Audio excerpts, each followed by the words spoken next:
Good morning.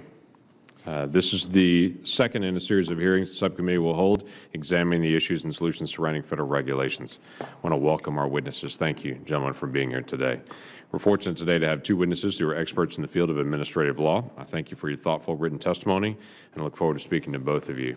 Today's hearing will focus on the role of the judiciary in the federal rulemaking process. Since the founding of this country, Article III courts have served as the final guardians of our Constitution, providing independent judgment, applying law to the facts in the case before them.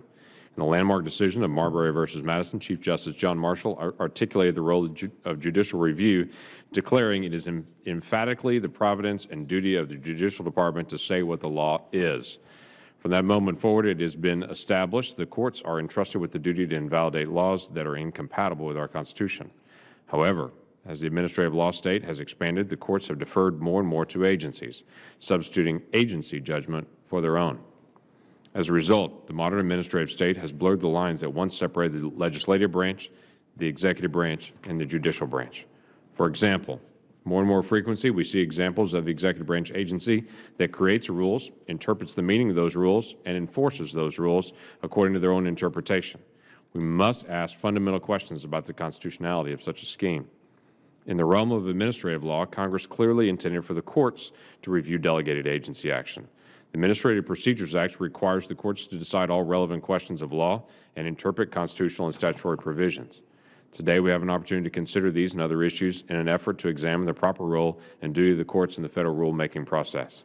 I look forward to discussing these issues with our members and witnesses today, and I understand full well these are heady issues and difficult things to struggle with. We probably will not resolve this in the next hour, though if we would, it would help the nation. But this is a great conversation to initiate where are we, how did we get here, and what are some solutions to get out of this in a way that actually helps what we're going to do as a nation and as we function through very difficult areas of administrative law and deference in decision making. With that, I'd like to recognize Ranking Member Heitkamp for her opening statement. Thank you for your input. We're going to have a more formalized round of questions, and in the second round, I'll be more open. We'll have a more open dialogue as we walk through this together. I appreciate very much for this ongoing conversation. There is a real challenge that we have to face on this, and that is the difference in the separation of powers and that where we're going. It's not where we are and where we've been, but it's also where we're going. You gentlemen are extremely aware of where we have been on this. The question is, what is the next step? How far does this go? With new rules, dealing with interpretive rules, the agency to continue to make decisions. As Mr. Grossman, as you had mentioned, the search for ambiguity in statute to try to pass things in policy through agency action that could not have passed through Congress.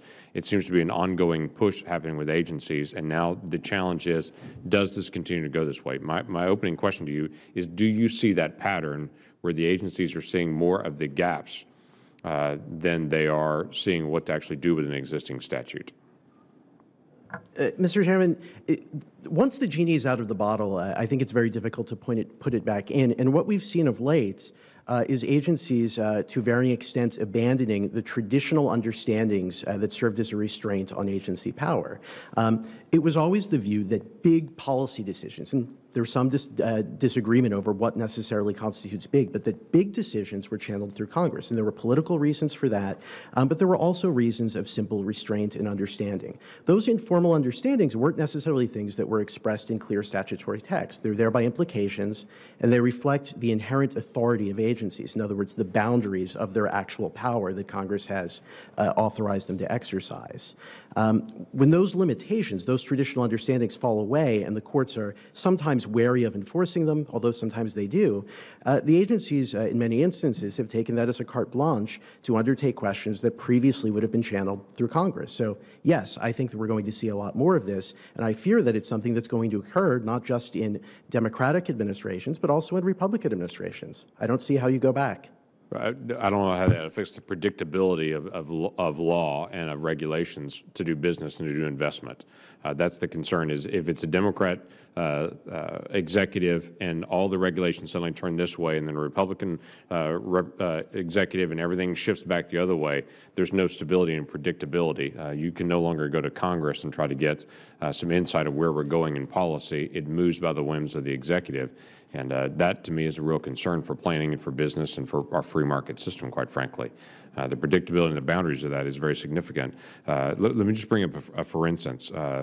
It's fairly unlikely, I would say, in 1972 that Congress contemplated the Waters of the U.S. regulation that's now coming down from EPA and from the Corps of Engineers. The administrative agencies have twice brought out a Waters of the U.S. rule, twice been knocked down by the courts. It's coming out in a new version again. It's difficult to read the Clean Water Act and to find this new version of navigable waters included into it, but yet there it is, suddenly with an agency promulgation. Where does this continue to go in the days ahead? Mr. Levin, you want to comment on that? Yeah, I have a somewhat different perception of Sure. the big picture from Mr. Grossman's. I think I don't know of this earlier era in which agencies never tested the limits of their authority.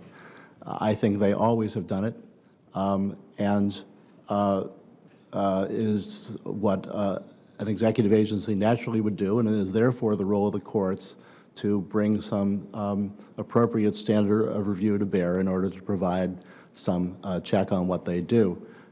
Now, Chevron has emerged as one of those accepted checks in our system, and our has served for years as its regulatory counterpart.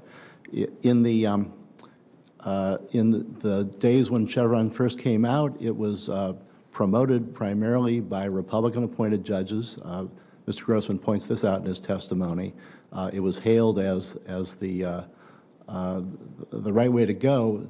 These days, you're getting more criticism of agencies and the assumption that Chevron isn't up to the job, but I really suspect that if a Republican wins the presidency and starts promoting deregulatory measures, that you're going to see a newfound appreciation for the virtues of deference. A lot has to depend. Which is, by the way, my concern, is that we constantly have this back and forth, as I just mentioned. You can't do long-term investment on a project if you really don't know what the regulations are or if they're based on just the whims of the executive.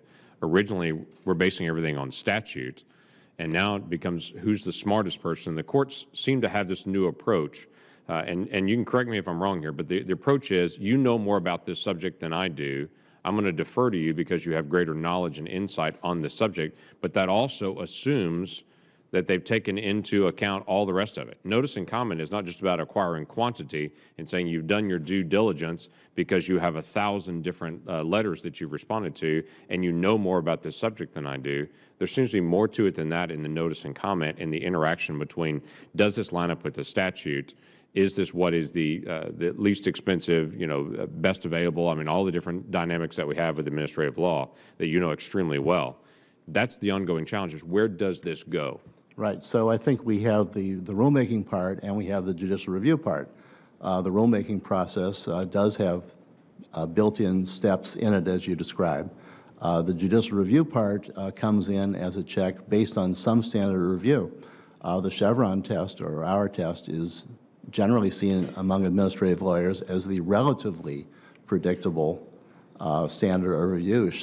If you substituted Skidmore review for it, then you have what Justice Scalia calls the totality of the circumstances approach, in which you can't predict very well at all how a court would respond to a given administrative ruling. And if you took away all deference and just left decisions up to the unfettered decision of judges, I think predictability would be impaired even more. So we have some degree of stability in our system right now that tends toward what you're driving at, I believe.